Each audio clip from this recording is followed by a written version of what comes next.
good afternoon, everyone. Good afternoon. I hope all of you can hear me clearly.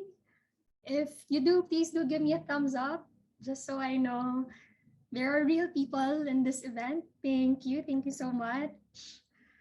Yes, again, welcome everyone. Welcome to this month's Learning Forum series.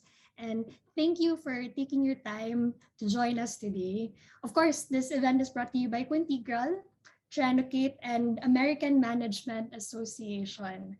So before we start, of course, let me introduce myself first. I'm Ali. I'm part of the Quintegral team, and I will join you through the whole session today along with our speaker. But of course, this event is called Leading in a Diverse and Inclusive Culture. So, as we believe that as organizations now are growing and are becoming more diverse, um, this allows us to create and deliver exceptional results. Of course, more so effectively if we have inclusive leaders. So, do you consider yourself to be one? I hope you do, or if you're thinking about it, I hope the webinar today will help you discover your path to becoming a more inclusive leader.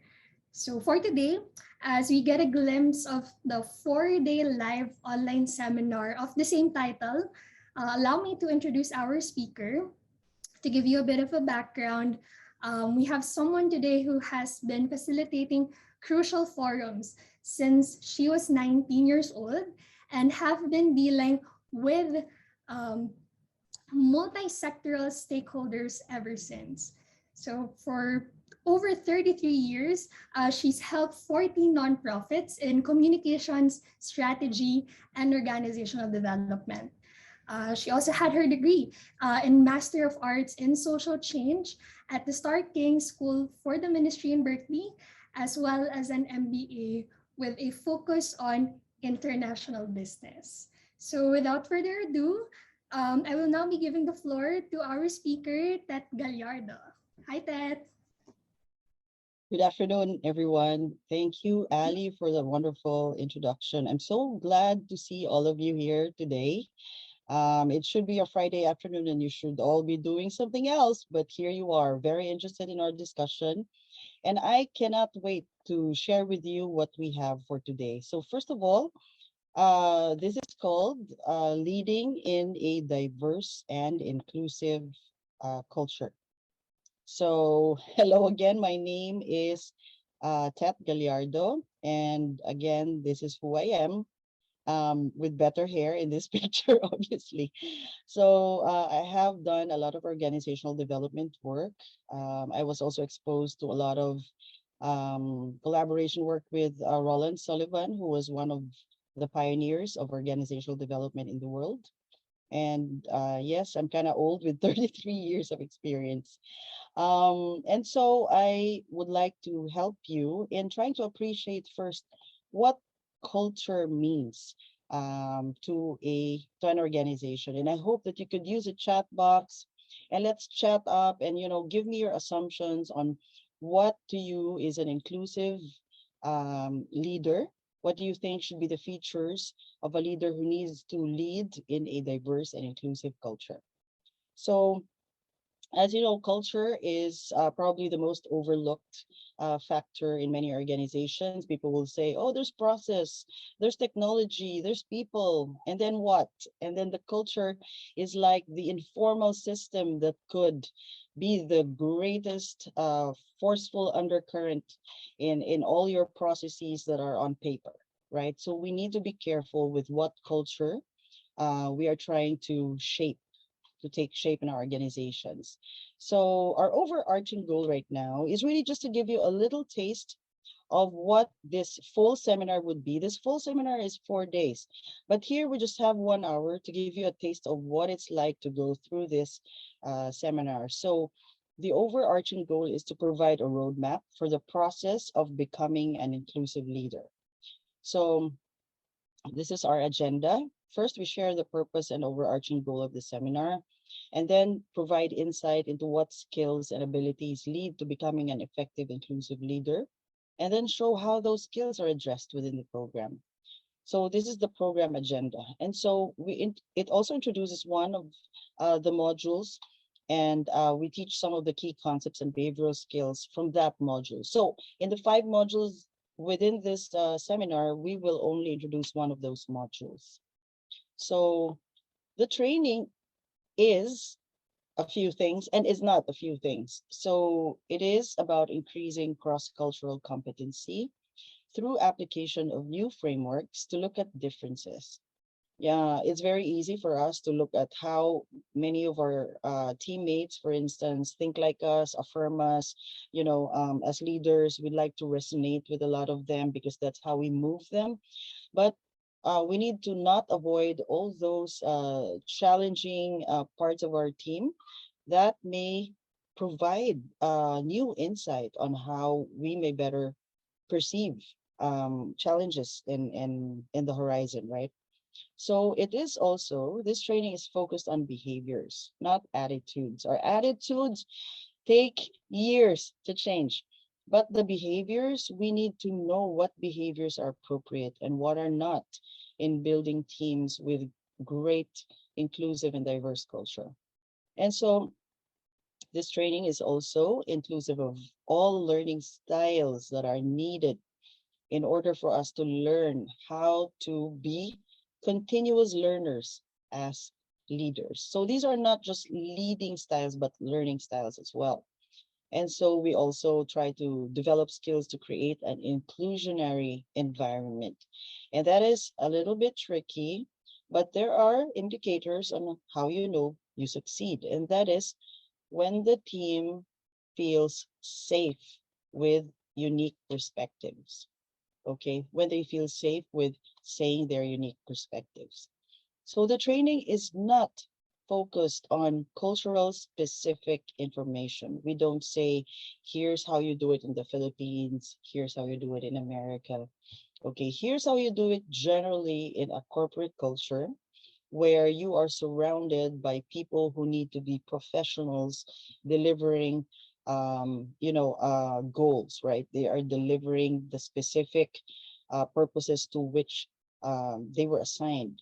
So this is not about EEO or legal things or affirmative action focus. This is not about the way legal policy works. So affirmative action is a legal policy that involves, for instance, 40% of the workplace has to be people of color. We don't go there. We just go towards our own behaviors and how we change the work environment through that as leaders. This is also not about legal issues. So we do not try to discuss that here. And I respect people who will comply with this kind of boundary we're setting right now. And again, attitudes take years. So your attitudes actually change when you change your behavior and you see how your behavior impacts your environment. Your attitude could change about the environment and your own behavior. But that takes years, and that's not what this seminar is about. So this is also about not about political correctness. We are not here to provide the moral line to say this is politically correct, this is not. That is not what business is about anyway. So if you have any questions, I would really love to know. Anything you would like to comment, I'm here to listen to you and read your stuff. So let's move on. I'm trying to move on.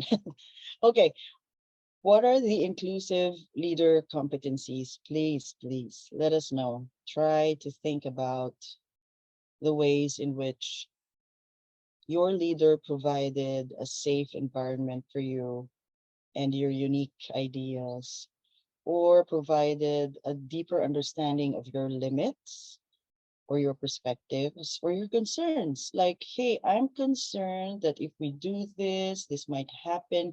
And that comes from unique perspectives, right? And those perspectives have to come from a variety of sources of influence in order to have a diverse team, right? So why do we need diverse teams anyway? What do you think is like the business benefits of having a diverse team? So First of all, for instance, when you look at numbers, right? And you were you're one of those people who are traumatized by mathematics, right? Then you will see numbers like for probably a large part of your life as something to be feared. But if you come from the discipline of music and you see numbers differently, you see numbers as the spaces, or you see numbers as the spaces between the notes, or how long the notes are played, so you see numbers differently. Therefore, you may have like positive associations about numbers, and you can talk about numbers like and learn more about numbers more easily. So, or if you were a person who was kind of driven by the clock all your life, and so you might look at numbers with dread, right?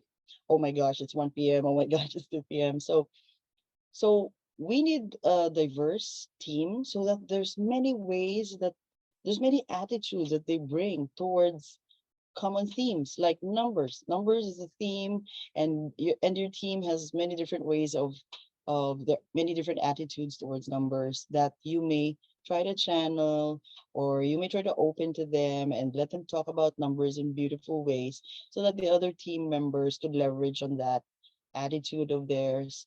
And so you could actually create you could mine that treasure of positive attitude towards numbers, and then try to open the team more to how to look at data filled with numbers. So these are some of the reasons why we need diversity in our teams. So what do you think are the inclusive leader competencies? Please let us know. We are so interested about how you think.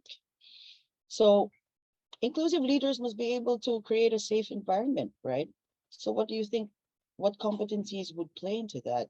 How to create a safe environment where people feel free to speak up, to offer their opinions, to disagree, to make suggestions that may not be popular. So what do you think? How do you balance that as a facilitator? You come into a meeting as a facilitator for brainstorming is different when you come into a meeting as a leader who's trying to propose a way of doing things or a direction. And then how do you balance like all these different ideas and attitudes towards, for instance, the new proposal that you want to be considered by the team? So think about that, and it's pretty exciting to think about ways of balancing. So in one of in one of those ways that I tried to do this to a team, I actually asked them to do this. Here's a bunch of spices. All all I just took the spices out from the grocery shelves according to color. I had no idea what these spices tasted. I took all the spices and then I challenged them. Put whatever spice resonates with you by color. Put it into the bowl. And so they proceeded to do that one by one. They put into the bowl what spices they thought is about them, right? So they put it there. Nobody knows about the mix of spices in there. Then I put some oil and I put some salt and pepper, and we mixed it. And I asked them to put biscuits in it, and they tasted it, and they said, "My gosh, how could this taste so good?" So sometimes the question is not, will diversity work? But how do you make diversity work? And how I made that work for that particular instance was I put the oil. The oil always blends, a diverse number of tastes. I know that because I'm a sort of a chef too. So I would like to say that this is possible, and please keep an open mind on what we are trying to teach here, because this is very important also for the future of your companies. So inclusive leaders must be able to develop a culture where people feel they belong and understand the mission of their group. So, how do you build a culture where people feel they belong? What is belonging anyway? Is it just a seat at the table? Or is it a voice at the table?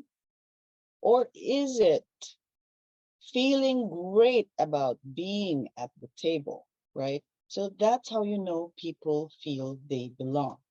Not just that they are present there and being tokenized, like, hey, we have a black person here, we have a Chinese here, you know, they're just tokenized, they're just nominated for based on their identities, but They don't feel they belong.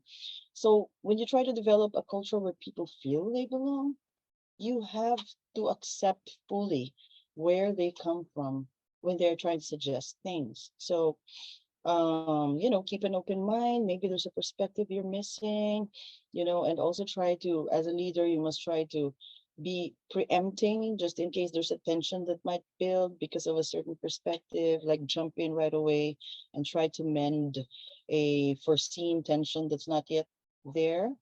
So it's really a challenge to do that. But once you learn through this webinar, you will find yourself very powerful.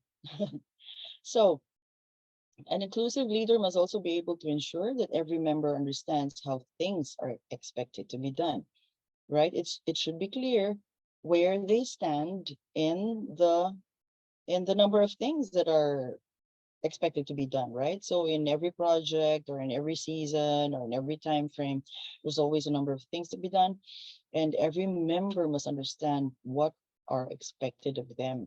Not because we assume that they know, because sometimes for instance, if you have a teammate who's coming from Spain, they have a different way of looking at time. They're kind of slacking with time, or lax, I'm sorry, lax with time.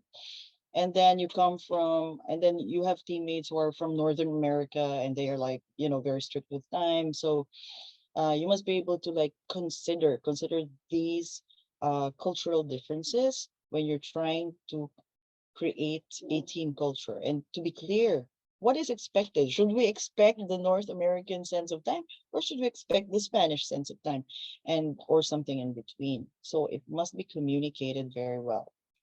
So inclusive leaders need character, because without character, people don't know if you are truly the person you say you are. If you're just putting on this little model leader that's kind of two-dimensional and it lacks character, it kind of pales in trying to influence others to be positively who they are, you know. So this is needed because to become a better inclusive leader, you will need character and competence. Character to influence positively, and competence to influence effectively. We know we are effective when we are impacting the way we wanted to impact the team. So we're not being effective when we're just impacting the team in ways that we did not foresee or we did not intend. But if that's how we wanted or intended to impact the team, then we are effective. So character represents the truth of who you are and what you stand for. And so it brings us to a little bit of insight here from Abraham Lincoln. Character is like a tree, and reputation is like a shadow. The shadow is what we think of it, but the tree is the real thing.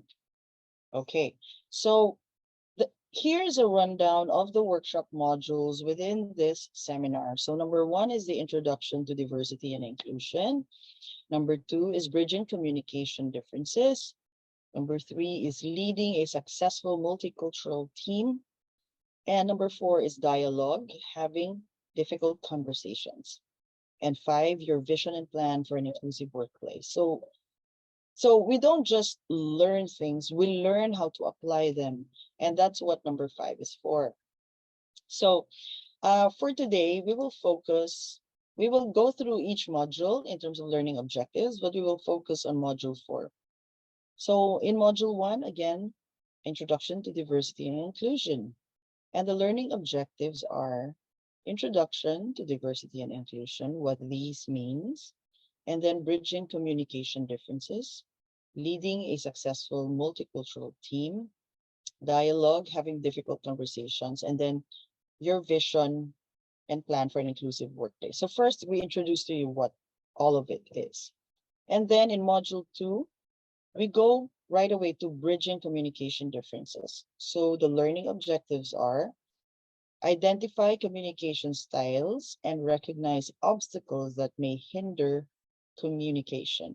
So it is very important, like I said, to know how to read the room when tension may build up because of a differences in opinion. that are not overtly articulated but are implied. We need to be culturally sensitive. We need to have that sensitivity to know when a certain culture is playing into the conversation with a different attitude towards the topic that is being talked about. And so the second learning objective is learning how to apply listening and empathy to bridge the differences. So as a leader, you need to know, you need to assure people there is room at the table for these views. And yet, at some point, we may have to choose among two very difficult options, right? So I mean, there is a mature way in which to set the expectations that although every idea is welcome, as a leader, you will have your biases towards certain proposed directions. And that is why you're a leader, okay? Because you're taking people from one place to another and you have your preferred mode of transportation, you know. So the third learning objective is to understand or recognize micro inequities. So it's very good to understand whenever there's a power dynamic at play. For instance, if, as we know, sometimes men tend to be very confident and women can sometimes be assertive in their own way, but there's a micro inequity or a difference, an inequality in which we view two types of assertion, right? And sometimes our culture might dictate that males being assertive is more positive than females being assertive. So we need to recognize those micro inequities and move through our own biases and move through the biases of the group and let them know that these micro inequities can be a stumbling block in trying to find the perfect or the best solution to the challenges ahead, right? So if these biases are blinders, and therefore we need to un- have a new perspective on old ways of doing things. So there might be old ways of being assertive, and yet we've taken them for granted, how we've sort of set aside, women's assertions. And then we need to look differently at how our attitudes and our behavior actually, how our behavior influences more assertiveness from women instead of less, right? So, number four, we initiate difficult conversations because difficult conversations are a mine, a resource of gold and gems, of ways in which we try to avoid ways of thinking that other people find comfortable in. So they could say, hey, this is a way of thinking that I'm comfortable in doing. And then you're like, oh my gosh, that's difficult for me to think of it that way. And there's your gift, the gift of somebody else saying, no, this could be an easy way of looking at that. If you think about it, how about consider this view of mine? So difficult conversations should not be avoided. They should be courageously faced. So a leader must be brave. So, and I would say a leader who is brave is a leader who faces themselves and their weaknesses and fears. Okay, so in module three, leading a successful multicultural team. So the learning objectives are you identify your strengths and development needs as an inclusive leader. So like I said, a leader must know their own weaknesses and so must not be afraid to face those. So what the second learning objective is the skill to effectively lead inclusive meetings and facilitating your multicultural team's ability to work together successfully. So try to like picture this, like reflect back on ways you've created equality of acceptance of the different types of people in your team and try to see how you may be able to change some of those attitudes and what skills do you need to effectively lead inclusive meetings and then to facilitate your multicultural team's ability to work together. right? So, for instance, the way you react to an idea is so telling of your biases, right? So you could say, because there's many times that someone will say, hey, why don't we do this? And then you just go past that idea, and then somebody else says the very same idea, but with a different attitude of presenting it. And then you're like, that's a good idea. Yeah, I mean, that happens sometimes, and maybe to you it has happened before. And you know how that made you feel? And do you know how that makes others feel when their idea was not heard while others, the same idea is heard, right? So it is so difficult to build trust again when that happens. You know, the your teammate might say, oh, my manager doesn't understand me, my leader doesn't understand me, I don't think I trust the way she thinks, you know, or he thinks, right? So it is it is important to learn these skills. So learning objective number 3 is to identify challenges of inclusive leadership. What are those challenges? What are the things that you have to grapple with in terms of identifying which are part of diversity or which are just part of a difference in character, right? So it's very important to know. Module 4, again, is having difficult conversations, and we will focus on this module later as an example of what's in a module. So the first learning objective is learn a model to conduct difficult conversations. So you will be shown a model here, like later I will tell you what it is. And then second is identify characteristics of debate, discussion, and dialogue. What's the difference between these D's? Debate, discussion, and dialogue. So for debate, you know, you're polarizing um, two ways that are contravening, right? And you want people to go and, hey, try to defend option A, try to defend option B so that we know which is the wisest decision, right? And sometimes that really works, you know. And then discussion is like, you know, just trying to be very open with your concerns and your feelings, you know. For instance, a brainstorm is a discussion. But dialogue is different because dialogue is more intimate. It is between two people who are trying to get real with each other and trying to open up. Like, what are the things that need to be considered in making certain decisions or in seeing certain things? Should we see this as an opportunity or as a threat? So, a dialogue between, for instance, an advisor and a leader may be crucial, you know. So if you're having a difficult conversation in that dialogue, it is important to know what behaviors to bring in there. So the third objective is to practice dialogue in conversations. And then in module 5, your vision and plan for an inclusive workplace. Here you will learn you know, a few things with these objectives. Number 1 is review the seminar's key tools and takeaways. What are the key tools here that you need to apply in the future? And then create an inclusive vision for your workplace.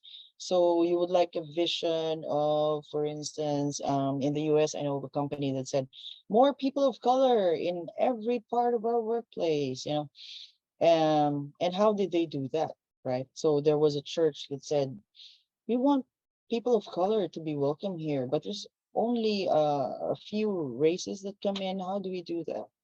So I advise them, why don't you give parts of your spaces as free venues for people of color until it becomes a habit for them to come here. It becomes like a second home for their small meetings. And so it worked, right? So here in the third learning objective, you build an inclusive leader action plan. So in that action plan, you decide like what are the goals, what's the timeline, whose action is this, whose task is this, right? So which module do you find most interesting? Please let us know in the chat box. And I would love for Alyssa might try to oh, here's a poll. Yeah, we have a poll And I hope you answer the poll. Hmm. Okay, here's an answer. Introduction. No, no, no. It's the vision. It's a vision and plan for an inclusive workplace. Okay, nice. Now there's module 4, module 2. This is like watching a race. Okay, module 2 and 4 overtaking module 3 and 5. Module 4 is now in the front of the race. This is interesting. So seems to me module 4 is it. Yeah, it's module 4, module 4. And that's not a surprise because it is really finding a way of having difficult conversations so we can mine the diversity and be an inclusive leader. So thanks for that feedback of yours. So I'm now moving on to the next slide. So here's the promised module example. So dialogue, having difficult conversations. So again, the learning objectives are as follows. So here we learn a model for addressing difficult conversations. We identify characteristics of debate, discussion, and dialogue, and we practice dialogue in conversations. So how to successfully manage difficult conversations? What is the goal of difficult conversations? To be able to use a response that shows respect, promotes healthy dialogue, and avoids destructive conflict.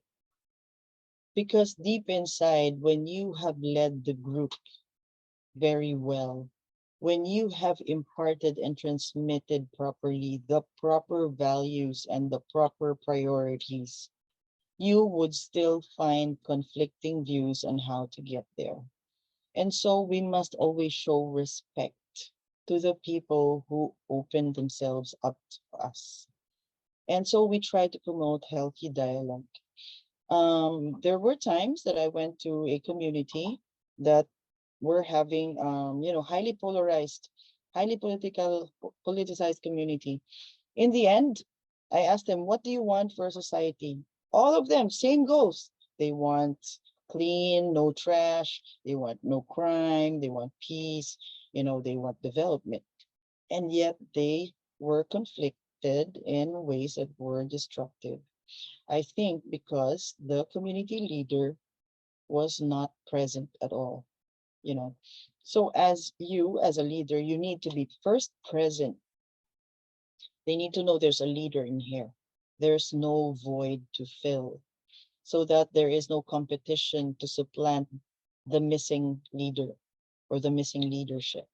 So you need to first let them know there's a leader in here who's reliable, who is respectful, and who is brave enough to learn more from them about their perspectives, brave enough to, um, you know, embrace difficult ideas that you're not ready for, but you are open. So it is really very cool once you learn these things. So the flip model is frame, listen, show interest, and promote. So in order to avoid conflicts, you need to frame the challenge in ways that do not blame, that do not imply blame, do not make us a scarcity mindset. For instance, you couldn't say, how did we fail last Saturday? Or how could anyone have forgotten this thing in that event? You can't frame it that way. It's polarizing. It implies that someone needs to be blamed. It implies that there's a scarcity mindset of, either blame or punishment. So we need to frame it positively, like, last Saturday we could have improved with a few things, and I'd love to know what you think about ways we could improve the way we did it, for instance, for that event, right? And so you listen and emotions will arise. on how disappointments were there, how expectations weren't met, and stuff like that. And then you just keep showing interest. You show up as a leader by showing interest. You show interest by showing respect, by showing that you're listening, by showing that you're probing, and yet be the non-anxious presence, right?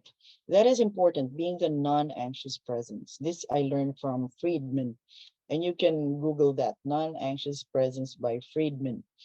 And then you promote these openness. I'm so happy that you said something. I'm so happy that you raised this up.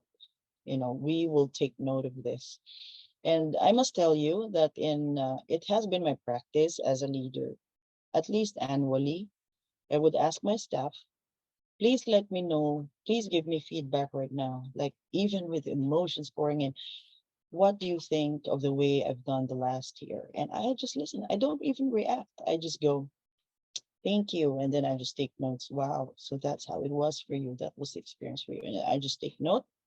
And then I say, I'm so happy you said this. I'm so happy you feel confident that this is a safe space where there is no retaliation for such views. And so you promote this that way. There's no retaliation. In fact, there is an incentive because you're giving the energy of attention. And that's how you promote it, because attention is energy. So again, frame, listen, interest, and promote.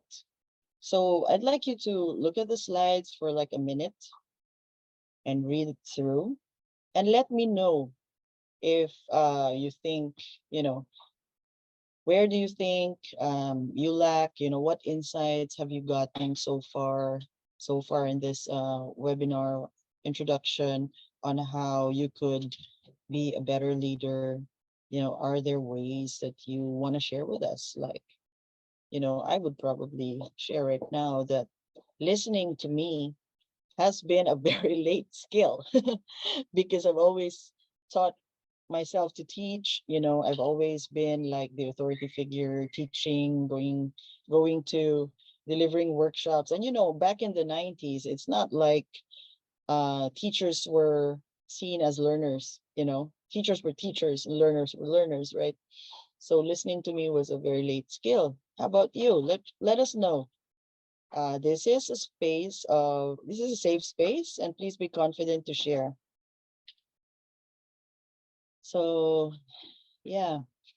As we move on, the chat box is still open, and I would like to interest you in sharing more about just one or two lines about things that show up for you. Like, yeah, I could have done better this way. Okay, because we're constant learners if we are leaders, right? So the three levels of difficult conversation are as follows. So, of course, level one is positive. It's difficult topic, but you're both on kind of on the same side of this, and so it's kind of difficult to just surface the fact that you both are experiencing the same thing anyway, but you didn't want to say something. So anyway, that's level one. And then level two is a transition to the negative, where conversation moves from mutual respect and positive regard to tenseness. Like, oh, so that's how you feel about my behavior. And then you find yourself like trying to prove you're right, even when you don't have to. Suddenly you're like on the defense. So it's trying to transition to negative. And then level three is a misunderstanding, which is dysfunctional behavior escalates and conversation ends with negative results like accusations and lining up people who agree with you, like, these are the people who agree with me that you're a bad person. And then suddenly the group is polarized. And so we don't want that to happen. We don't want it to escalate to that level. So now here's the thing, learning about flip. What is the situation if you would try to name one? Can you name a situation where you could use flip? write a few notes, and I want you to do this as an assignment. I would advise you to do this with someone in your workplace. Please go ahead and use the flip and ask your workmate, do you think this is the right way to, you know, apply the flip? Because I learned this just yesterday and I want to know. So you share your planned dialogue with a partner in your workplace and get some feedback. Okay. So again, here are the skills required to become more culturally competent. Again, as I was emphasizing earlier, self-knowledge. Do not be afraid to learn thy weaknesses. Do not be afraid that even your strength, even the strength that was valued so much in one workplace may be a weakness in another, or it may be a weakness in the future. Yes, even if it was a strength in the past, right? So that's why we need to be open because different workplaces are like different minds. I see workplaces as minds where people are like neurons and they connect to each other in ways that are instinctive. And so if you want to change the way they instinctually flow to one another, you are part of the traffic. In short, you can't say, oh, there's so much traffic, you are the traffic. And so you need to be mindful of how you're influencing the way people relate with one another, how your biases are playing into the way you build relationships in your teams. And so there's also self-regulation or restraint or self-management. Oh, so this is how I view certain things. Oh my gosh, I didn't know. you know, I didn't know I was so biased about this. I was so biased about that. And then there's interpersonal sensitivity. Like, it may not be cultural, but you need to be sensitive to like the upbringing of people. Like if some people are introverts and then they were brought up like to be forced as extroverts, and then in your workplace, it's different, right? So there's a cultural sensitivity that needs to come into play. And then the empathy, the flexibility, curiosity, and tolerance for ambiguity. This is very important. You cannot always be clear on things. There are things that sit very well in the middle of two tensions, and you need to sit well with that. For instance, there's ways that people go overtime. For instance, there's workplaces they go overtime a lot, and then they come late in the next day, and you're like ambiguously saying, is that late or is that not late because they were on overtime? And sometimes the answer to that is not very clear because it depends on workplaces, right? It depends on the client facing, it depends on the customers, it depends on the way the process works in the team. So you may sit with ambiguity for a while until some clarity might surface through more tackling or discussing of such a tension in the team, right? So strength lies in differences, not in similarities. This is kind of overlooked so much. Like if everyone was an artist in the family and no one knew how to do entrepreneurial work, like what's gonna happen? Or if everyone's entrepreneurial and like left-brained accountants and no one knows how to create different products, lack of creativity, what's gonna happen? But if different ways of thinking are working together, then there is strength. So let us do this. Let us define cultural competency. Cultural competency is the ability to recognize and respond effectively and appropriately to cultural differences in values, thoughts, beliefs, practices, behaviors, norms, and rules. And there's rules like this, there's quotes, because some of the rules are unwritten rules, some of the rules are cultural norms, like, yeah, unwritten rules or informal rules, like rules of friendship, or sometimes you go into a workplace and you know that you didn't know that there are friendship rules already that are matured in that workplace and you took that for granted. I don't know what's going to happen to you. You will be maladapted to that. So you need to, cultural competency will help you become more adaptable to any workplace. So you can go from one new workplace to another, and as you move up in your careers and have cultural competency, and you can exercise this sensitivity and this respectfulness, and it will do you a lot of good in your career. And then you adapt communication and behavioral styles. Yeah, it's a lifelong journey. So, but I hope that you start here with Quintegral, with the American Management Association. As you know, this is a think tank.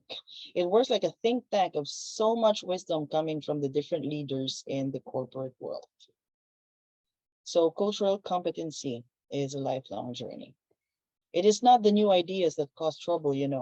The difficulty lies not in the new ideas, but in escaping from the old ones, which ramify for those brought up, as most of us have been, into every corner of our minds. So sometimes these ideas become part of our identity, or they made us feel worthy as leaders before, and we try to latch onto them, but now they're not working for the young ones in your team anymore, and you need to change. And so we need to detach from those old ones. So leaders see the future and envision change. So as a leader, you see something that other people are not seeing, and therefore you must be the most open-minded in seeing whether there's a thing happening in the team that they are not seeing, whether it's a tension that is about to break into destruction, or a tension that is about to give birth to a new way of being a team. So the soul never thinks without a mental picture, said Aristotle. So thank you all for listening, and I hope that you enjoyed this last hour. Yes, again, thank you. Thank you so much, Ted, for that very wonderful discussion. Um, I hope all of the participants with us here today also did learn a thing or two. And before we end this event, if you do have any questions, please do feel free to put a message on the chat box. Let us know what are your thoughts, and we will be happy to answer them. Yeah, anything? All right. If we don't have any, I hope a lot of you were able to enjoy today. And of course, we don't want to leave you hanging, right? If you'd like to continue your learning journey with us and get to experience the whole program with the 4-day live online seminar, please do register. Um, at our website, or you can also do that by sending us an email at solution@quintegral.com.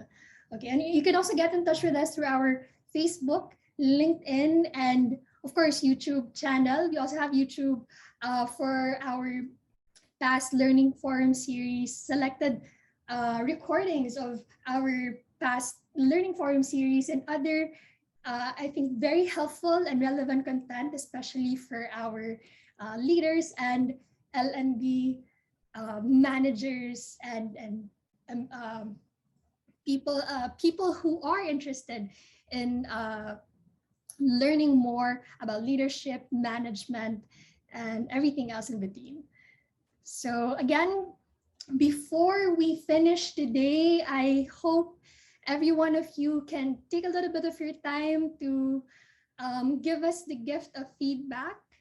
We would love to hear from you what we did good today, what you liked about the webinar today, what we could improve, and what other topics we can still do for the next Learning Forum series. You can scan the QR code as shown on the screen, and we've also attached the link to the same evaluation form on the chat box. You can click that or scan the QR code and let us know. All right. Again, thank you so much for joining us today. I do hope that you learned a thing or two and have a happy weekend. Have a great weekend for all of us. I hope you had a good rest of the day. Thank you. Thank you. Thank you, Tat, again. Thank you, everyone, for joining us.